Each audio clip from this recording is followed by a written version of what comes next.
Putri sulung Wakil Presiden Siti Ma'rifah menghadiri buka bersama dengan ribuan para pekerja migran Indonesia di KBRI Singapura.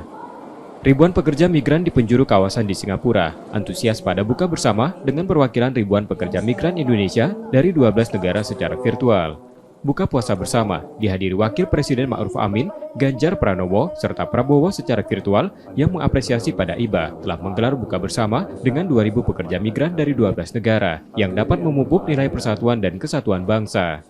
Buka bersama dilakukan secara hikmat dengan pembacaan ayat suci Al-Quran, serta ceramah dan lucky draw THR untuk para pekerja migran di Singapura. Dalam sambutannya, Siti Ma'rifah mengatakan apresiasi pada International Business Association sebagai mitra pemerintah yang meningkatkan profesional pekerja migran di luar negeri.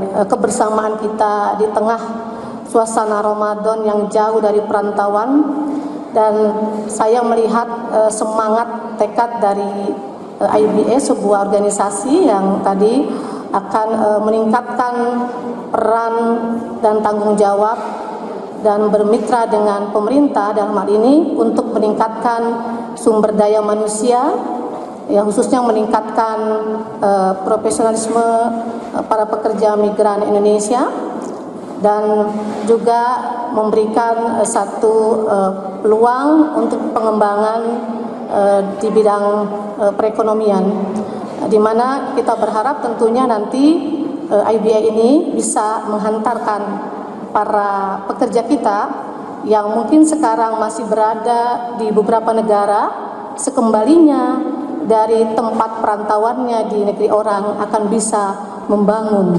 daerahnya menjadi lebih baik dan berperan aktif di dalam membangun negara dan masyarakat.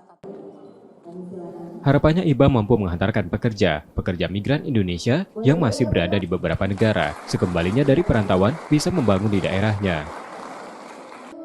Ricky Ramadhani, Kompas TV, Singapura.